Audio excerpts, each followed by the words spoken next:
লালমনিরহাটের পাটগ্রাম উপজেলা সদর থেকে প্রায় ২০ কিলোমিটার দূরে সীমান্ত ঘেরা দোহগ্রাম ইউনিয়ন। দেশের উত্তরের আলোচিত এই জনপদে পৌঁছাতে পাড়ি দিতে হয় ঐতিহাসিক ৩ বিঘা করিডোর। এই ইউনিয়নের একমাত্র মাধ্যমিক শিক্ষা প্রতিষ্ঠান দোহগ্রাম সরকারি উচ্চ বিদ্যালয়, কিন্তু প্রায় ৬০০ শিক্ষার্থীর এই বিদ্যালয়ে এখন পাঠদান চালাচ্ছেন মাত্র একজন শিক্ষক। শিক্ষক সংকটে প্রতিদিনের ক্লাস, পরীক্ষার প্রস্তুতি আর শিক্ষার্থীদের ভবিষ্যৎ নিয়ে উদ্বেগ বাড়ছে অভিভাবক ও স্থানীয়দের মধ্যে। ১৯৭৫ সালে স্থানীয় শিক্ষার্থীদের শিক্ষার সুযোগ নিশ্চিত করতে বিদ্যালয়টি প্রতিষ্ঠা করা হয়। ২০১৩ সালে প্রতিষ্ঠানটি সরকারি করা হলেও সরকারি বিধি অনুযায়ী বিষয়ভিত্তিক ২৫ জন শিক্ষকের পদ এখনো পূরণ হয়নি। শুরুতে মাত্র ৭ জন শিক্ষক সরকারিকরণের আওতায় আসেন।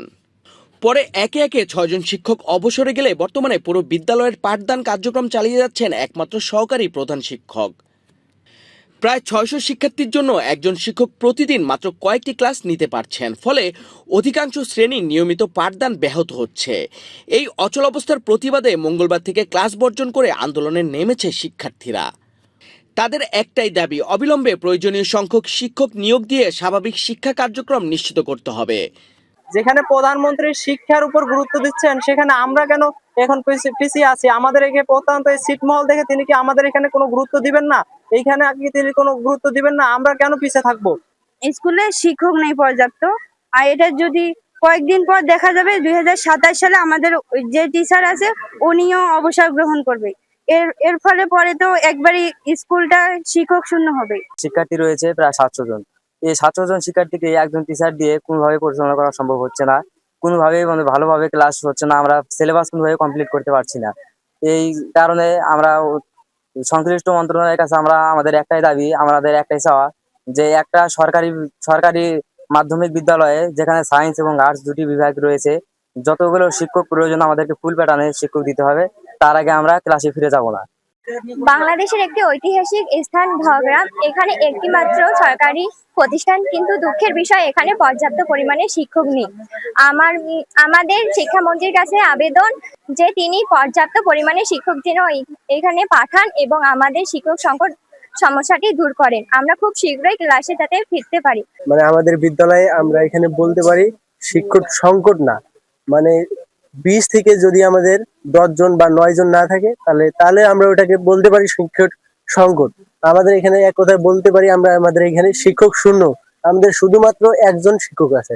আমরা ইউনো স্যারকে অনেকবার চিঠি দিয়েছি, আমাদের এমপি সাহেবকে অনেকবার চিঠি দিয়েছি, তারা আমাদের অনেকবার আশ্বাস দেয় এই গত কয়েক মাস পরে শিক্ষক দিব, এতদিন পরে শিক্ষক দিব। আমাদের টিচার যতগুলো নিয়োগ ছিল তাদের চাকরি শেষ বা রিটায়ার হয়ে চলে গেছে। আমাদের আশ্বাস দেয়, আমরা আর আশ্বাস পেতে চাই না, আমরা শিক্ষক পেতে চাই। চারদিকে ভারতের সীমান্ত বেষ্টিত দোহগ্রাম ইউনিয়ন থেকে উপজেলা শহরে গিয়ে পড়াশোনা করা অধিকাংশ শিক্ষার্থীর জন্য কষ্টসাধ্য। তাই স্থানীয়দের দাবি, এই বিদ্যালয় সচল রাখা শুধু একটি প্রতিষ্ঠানের প্রশ্ন নয়, এটি পুরো দোহগ্রামের শিক্ষার ভবিষ্যতের প্রশ্ন।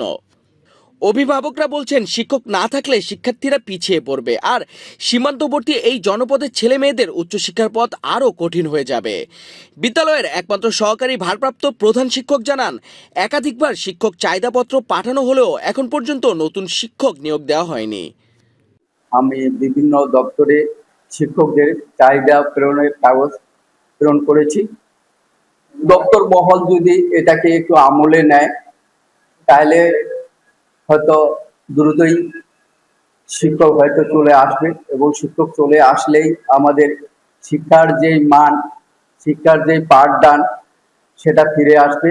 আর আমিও তখন পারবো আমাদের শিক্ষার্থীদের স্কুলে ফিরে আনি ক্লাসের সুযোগ করে দেওয়ার। শিক্ষার্থীদের ক্লাসে ফেরানো এবং সীমান্ত ঘেরা দোহগ্রামের শিক্ষার মান রক্ষায় দ্রুত শিক্ষক নিয়োগের দাবি জানিয়েছে স্থানীয়রা। তাদের আশা, কর্তৃপক্ষ দ্রুত ব্যবস্থা নিলে দোহগ্রাম সরকারি উচ্চ বিদ্যালয়ের অচল অবস্থা দূর হবে আর প্রায় ৬০০ শিক্ষার্থীর পড়াশোনা আবার স্বাভাবিক পথে ফিরবে।